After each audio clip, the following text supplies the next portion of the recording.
In September 2014, it was revealed that nearly 150 games journalists from competing publications were in a mailing group called GameJournoPros. What did you think of this revelation?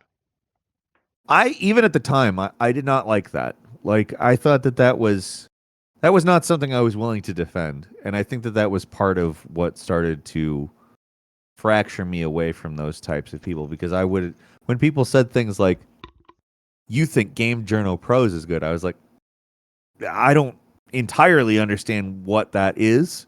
At the time, I certainly didn't, but I don't like what it sounds like.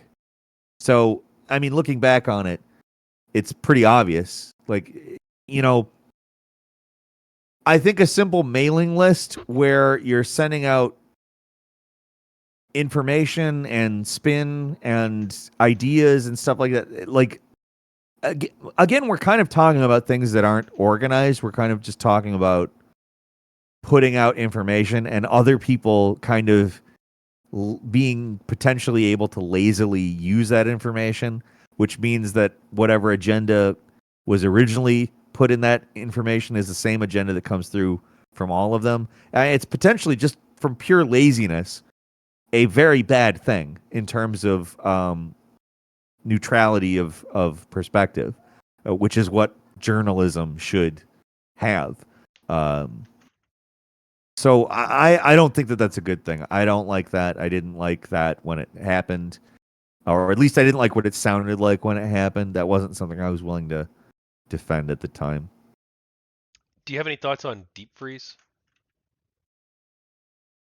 Could you refresh my memory on what that is?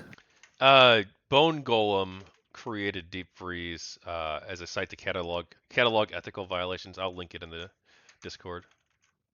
Okay, I remember. Yes, I remember what that is. I mean, on the face of it, that is a good idea. But I think I would give the same type of answer that I would about Destiny's um, want to put out an outlet that represents two sides of an issue equally. I think that it's um, a good impulse and something that on its face is something you should at least try to do. And I commend that type of a thing, but I also think that it's, if I remember right, and please understand this is going off of a memory that is certainly biased in perspective because I am just repeating things that I remember. It could very well be uh, stuff that I am taking from Spin, but I don't remember it being something that worked out as it intended, um, or as stated. What do you mean? Uh, well, I don't remember it being like a useful catalog of journalistic conflicts and corruption. I find it But useful, again, but but yeah. again, I want to say that is an unreliable memory that I am just attempting to remember Well, the what was something at a time, the you know? biggest critique I remember people having, like anti-GamerGate people, like the people who actually like knew what it was and cared, I guess, Sure. was that they have sensationalism on there as one of the things that they document if a journalist What? was sensationalistic. But that's Oh, it's okay. somewhat subjective. Um, but that's just Yes, one thing that they look at, not just. I will have to go ahead and say that I don't think sensationalism is a worthwhile critique on its own. But I also would say that I don't have enough of a memory of this website to say if I consider It's still up, so you can check it out if you want. I will do that. I think. Are they still?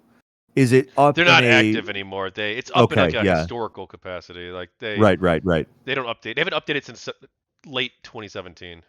Okay, okay. Or I think Well, so, at still, least. yeah, yeah. September From that 2017 was the last major update on the homepage.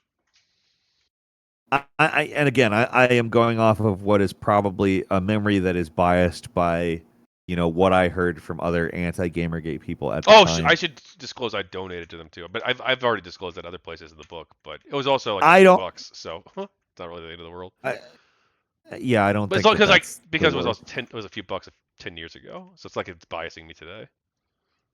Maybe Yeah, like I would say like that 10 it's or 15 total because I donated on a monthly basis to them. I would say that's probably not biasing you Yeah, today, a decade later. I disclosed it when I interviewed Bone Golem, the creator of the site. Sure, sure, sure.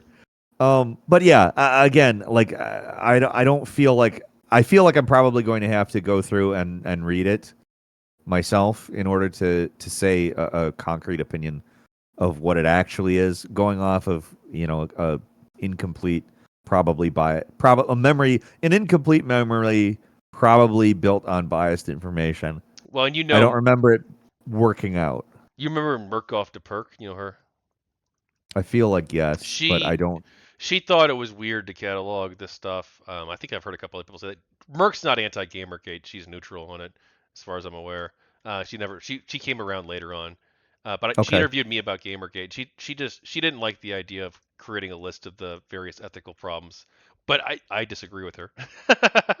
I think so. But and they also show corrections too. So like all they have to do if they don't want to be on there anymore, if they want to have their thing, is just issue a correction when they mess up, and then Right, literally it'll show, hey, they did the right thing, they corrected this. So right. And also, like, I don't think that that is an inherently bad idea at all. I think if you say that that's an inherently bad idea, like, I feel like you're not really 100% sure what journalism is.